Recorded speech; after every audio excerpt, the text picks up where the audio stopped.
I want to thank all of you for coming to meet us this morning. This election is very important to Singapore and for all Singaporeans. Of course, when we are elected, we have to deal with issues of the next 5 years, such as growing the economy, providing jobs for our people, dealing with the cost of living issues, concerns, dealing with other matters like the housing demands of our people, and also coping with foreigners, calibrating the numbers. I think it is not just about the current issues they are facing, but we also have to look at the longer term issues that we will be facing. With an uncertain world ahead of us, nobody can tell what may happen in the years ahead. We therefore need to continue to be vigilant, and while dealing with the next 5 years, we should have our mind, our eyes looking forward a bit more to 15, 20 years. One major one will be our aging population and our low fertility rate, and the constant global changes that will affect our own economy. For Singaporeans, and in particular the government's mind, will be to focus on the economy so that there will be good paying jobs, enough jobs for Singaporeans. But underlying that is the issue of security. Security does not feature in our people's minds in good times or even in bad times, like during a recession. In good times, well, things look so calm, stable. In bad times, I think the concern will be about the jobs and about the next meal. So the safety and the security of a country is probably pushed back to the back of the mind until something happens in the neighborhood, in the region, and that jerks them a little. They will really sit up only when a terrorist bomb happens in Singapore, and then they'll be totally shocked by it, just like the Americans were in September 2011, or in the UK, 9/11, and in the UK, in London. Well, we hope we would not face this, but we must be prepared to deal with this if it comes down to that terrorists are able to come in and hit us. And this is a real threat that we must face up to. While it is there, we must not be paralyzed by that fear that a bomb may explode in Singapore. Otherwise, we cannot function. Or we shut ourselves away from the rest, shut ourselves out from the rest of the world. Then we also cannot function. So we have to continue to keep our economy open so that we can continue to trade, to export, to make a living, to travel, and to attract tourists. And we need to put in place the appropriate measures to screen out those whom we do not want to welcome. The death of Osama does not end terrorism. In fact, the death of Osama may excite and agitate some terrorist groups into action. As you have heard about this, the responses from other countries, other governments, and other terrorist organizations. So we should not treat the threat of terrorism too lightly, or lightly at all. It is a serious threat. And therefore, while we go on with our lives, we must always have our eyes on the lookout, be conscious, be aware of the environment, and also to ensure that If people see suspicious people or items, take the necessary action, report to the police. Then at least some actions can be taken to follow up and see what the person or the parcel or the object really is like. I think that is the way we should live our life in this climate where there is a serious terrorist threat. And should it happen and it manage to come in and hit us, we must be prepared to deal with the consequences and recover from it and become a stronger, more resilient people. So that is the general area which I think we should also bring our people's minds back to focus, that at the back of all the issues that we face today, terrorism is real, it is serious, and we must not take security for granted. Having talked about that, let me say on the 6th day of the election campaign, what is our sense of our people, the residents, the voters we meet in the last 6 days? We have been very busy, starting meeting our residents at the MRT, at bus interchanges, at coffee shops from 7:30 in the morning till 9:30 in the evening. In between the coffee shops and the MRT, and the interchanges, we also visit our residents in their homes. And the reception we receive so far has been very warm. The residents know what we have done, they appreciate what we have done, and of course many have offered views as to what more can be done. So we are quite pleased with the response we have received so far. And when we look at the residents we met, I think I can basically divide them into, say, 2 or 3 groups of people. During the morning time, we see young people, workers, or older ones, children, students going to the MRT, going to school. So that's the general population here. In the coffee shops, in the later part of the morning, you'll see the ones who are at home, not working, but they are having their drinks or coffee or breakfast in the coffee shop. They are probably the ones who are a bit older, the 50s and the 60s, some in the 70s and even 80s. People of that generation, they have seen through Singapore what we have done. They are very satisfied with what we have done. And I think we know the expectations. For the younger ones, many of them, particularly the very young adults, many are working. In fact, most of them are working. We seldom see them at homes or at the coffee shops having tea at 9 or 10 o'clock. So we miss that group. But we think we can find a way to reach out to them, which I'll talk about it later. And then for the other group, mothers who stay at home to look after young children, they are in their late 20s, early 30s, or some even early 40s. They are also very friendly. They have young children to look after, and normally when we see them, they will bring the whole family out to meet us, take photographs with us. So for that group, I think our sense is that they also understand the issues facing them, and they also know that we understand their problem. For the younger ones, of course, we do meet some of them in the last 3 days during the holidays. The sense we have is that even for young voters in the 20s and early 30s, they have been positive.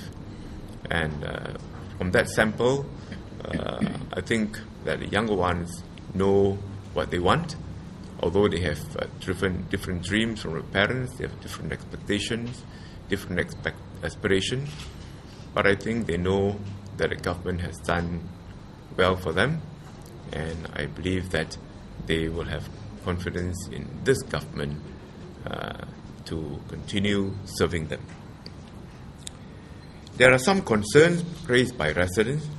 Some, of course, are concerned about cost of living issues, which we are also concerned about, which we'll do something about. Some raise issues about housing prices, particularly for residents here in Bishan-Toa Payoh. They've been very settled here, but their children want to buy homes. And they can't buy a home in Toa Payoh or Bishan because the price is higher. But we told them that the new HDB flats, the prices are affordable. They can pay for it with a CPF, and they can work, and they will be able to afford the home. Of course, the keenness to have the children living near them is an important consideration for even the children. So we discussed that as well. And I think they understand what we are trying to do. Some were concerned about foreigners. Of course, foreigners are like foreign workers, they are big in number, and we will also find a way to calibrate the number. And for PRs, we have started trending down the numbers already. We know that for the young ones whom we don't have the opportunity to see, such as those who don't attend our events or functions and who are not at home when we visit the homes, we are finding new ways of reaching out to them. A year ago or 2 years, in some of our cases here, some of us here, we have started getting into the social media.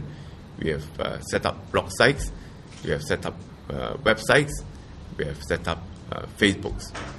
And in this last few days, we have been very active, putting in our comments, answering questions, posting photos and short comments on what we've been doing the last few days.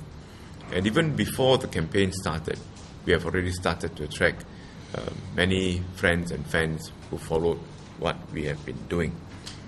So in the next term, if we're elected, we will find new avenues to engage them. One is an example of having a community dialogue, focusing only on the young ones. And we will invite them on a regular basis, 3 months or 6 months, so that we can bring them together, and we will want to listen to them and hear what they will say about Singapore, about things in general, or even giving us specific comments on issues. So that is the sense we have. And from my new media teams, each of us has a new media team to engage our social media community, and we have been updating them, and we will follow up with whatever they say, and we will write to them and communicate with them as well. So that's what we've been doing in the last few days. And therefore, to encourage our youth to be more active, we will continue this process of seeking views from them on how to make this place better. I'm glad that DPM Wong talks about the younger generation. In fact, for me personally, it has been one of the highlights of our visit over the last few days. Typically, when we have done our block visits in the past, it's usually the parents that we have the opportunity to engage. But this time round, one of the real highlights has been that for many of the first-time voters, we noticed that there is a strong desire on their part, and they also join in the conversation. Most of them start off by listening to what parents and us have to discuss. But when we ask them if they have questions for us, we find that they open up and they are taking a keen interest in what's happening. We are very happy to be able to exchange views with them, because it gives us an opportunity to share what we have been doing in the past. One of the things that we have observed is that while the parents are very familiar with our track record, the younger first-time voters are less so. Well, more importantly also, they are concerned about other matters, besides the plans that we have for our estate. So, for example, they have shared with us that they have concerns about education. They want to make sure that they continue to have access to high-quality education for those who are still in school. And those who have started working, they want to make sure that they have good jobs, good careers. And those who are ready to proceed to the next stage of their lives, they want to make sure that there is good quality and affordable housing. So this opportunity to engage them is a very useful one, and we will want to continue to do so whenever we have the opportunity. My observation is also that the younger first-time voters are well-read. They have gone to the online media. They have read about what we do. They are following the discussions closely. And whilst there is a lot of information for them to chew on, some of them have already made up their minds. They are quite clear what is it that they hope to see. For those who are mulling over, we encourage them to find out more information. They can seek us out through the online media. We are happy to take questions from them if they email to them, and some do. And of course, as DPM Wong mentioned earlier, we do hope to continue to engage them. One other pleasant surprise as a result of this exercise is that some of the young people we spoke to say that they are very inspired by what we do and they want to volunteer together with us. So in this process, not by design, but perhaps through the engagement that they've had with us, many of them say that they would like to continue to support us, continue to join us in our activities. So that's been a real highlight for us. On my part, just would like to share that, of course, when we walk around, our residents are often always very concerned about their living environment. They take the opportunity to highlight to us certain issues of concern about their environment. So we always try to be of service to them to ensure that their concerns are met.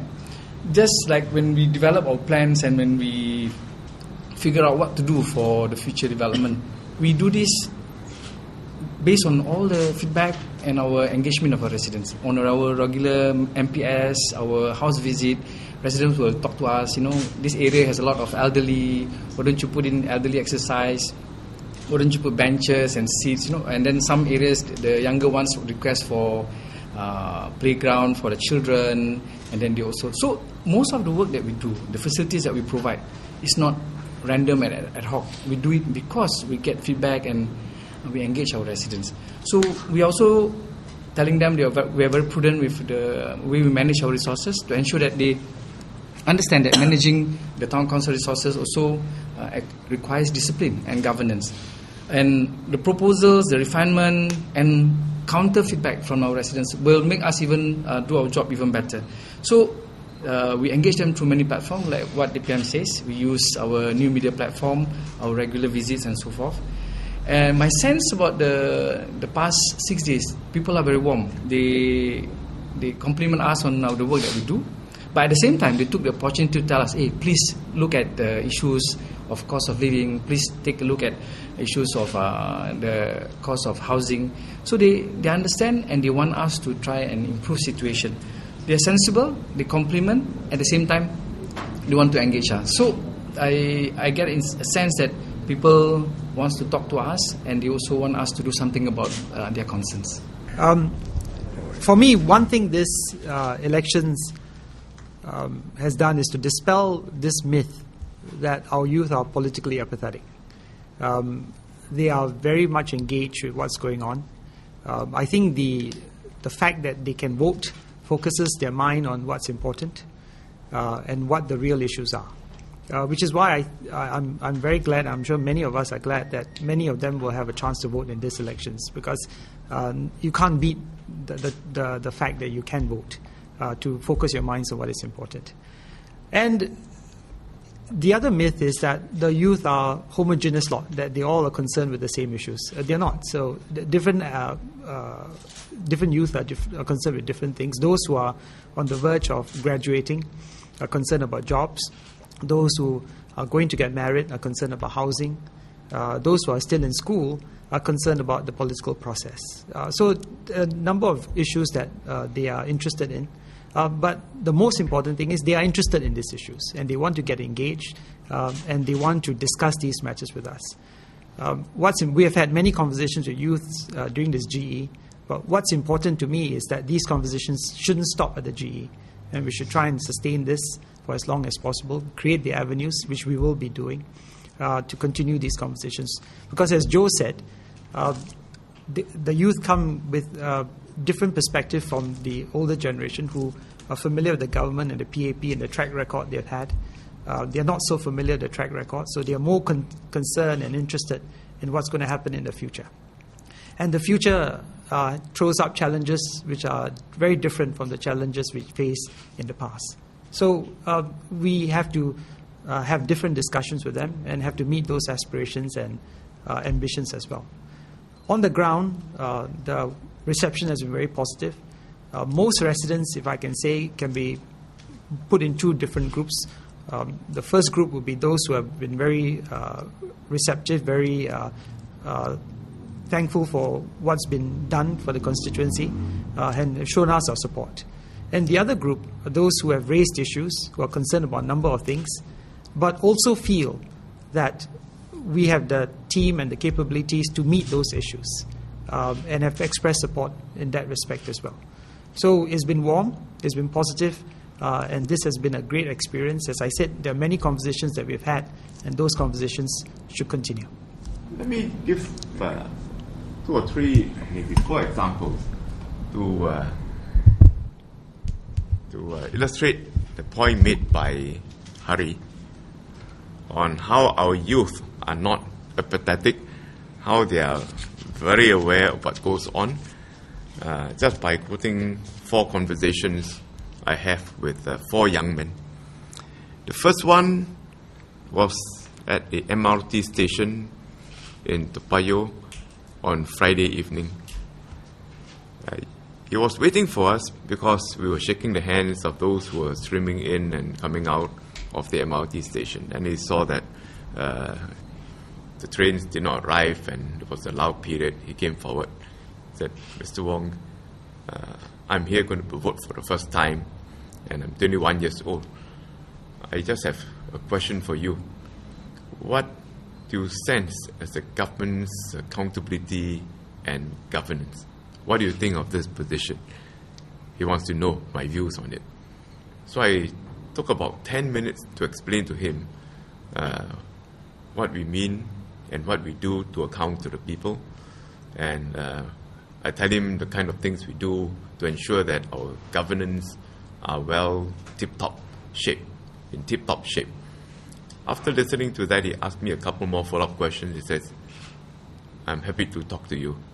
I think the same young man spoke to Dr. Ng as well, because I saw him after talking to Dr. Ng. He came to me and he asked me the question. I did not know what he was asking Dr. Ng about. Then I asked Dr. Ng, "What did this young man talk to you about?" Well, he asked me 2 questions. What is our sense of the public accountability and governance issue that the opposition has been throwing at us? The second example is a man, I think it's about in their late 20s or early 30s. And I met him at Block 151. That was on a Friday morning, Saturday morning, public holiday. And he said, "Mr. Wong, I know what you've been doing here. You know, we like this place. But I just have one question for you." He said, "I have no issue with Masalaman. You have said enough. I understood your answer. You have taken responsibility, and I'm satisfied. But I just want to ask you, have you considered that there might be an insider job?" So he asked me that question. So I answered him, yes. We explored all angles, whether Masalam was helped when he left the Whitley Road station, or whether there was an insider who helped him to get out of the Whitley Road station. At the end of it, after listening to me, I understand that you have been quite comprehensive in this approach. I have no issue with it. The third young couple, actually it's a young couple, I met on a house visit. I think they live in a 4-room flat, and they told me straight away that they were lecturers in the university, very young lecturers in the university, and they said, we are quite happy with this place. We just moved in not long ago, but we are quite concerned about the income disparity, and we are seeing the Gini coefficient going up.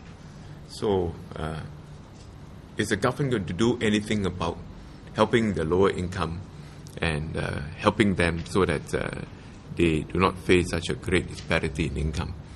So I spent quite a few minutes engaging them and telling them, and also asked for their views as to what more we can do.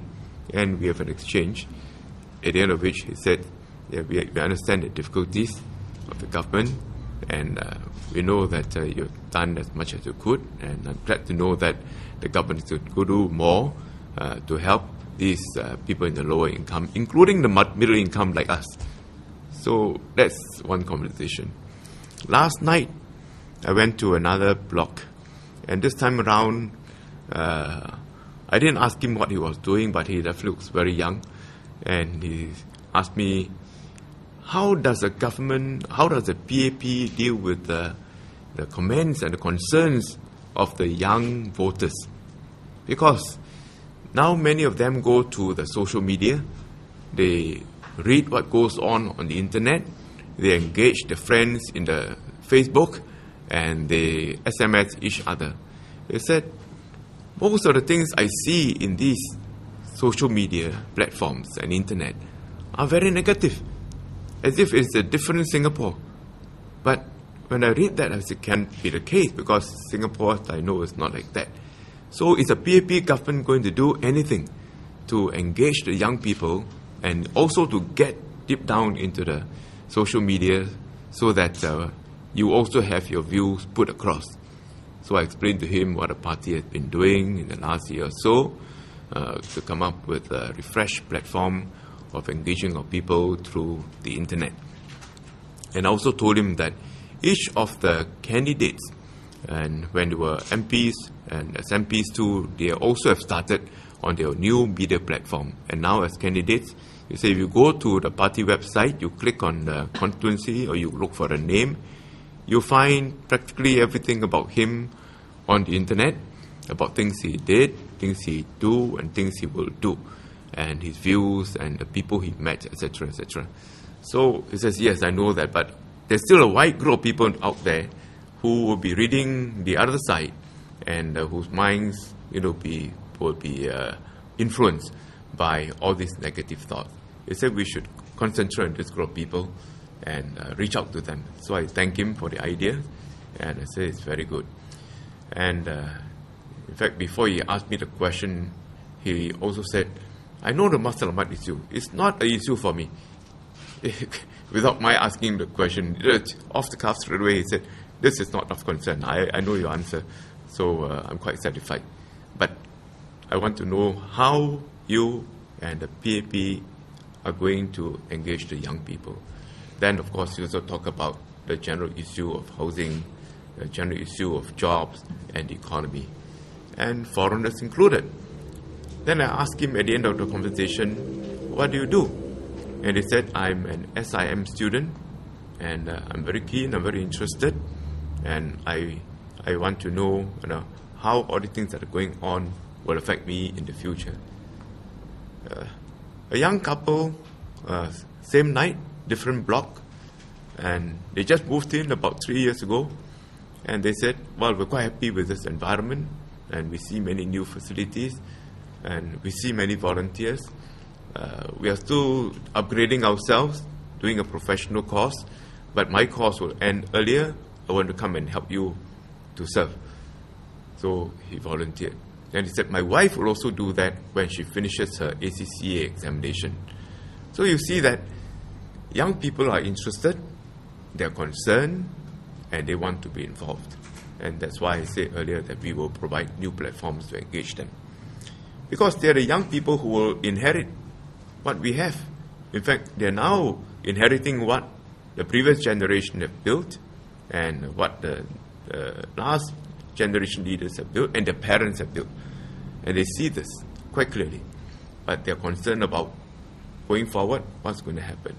So I think they will come in, they will get involved in many ways, different levels, to do something for the community and to take part in this nation-building process. And I have confidence in their judgment, in their sense of what is right and what is wrong, and in a sense of what they would like to have as a good government.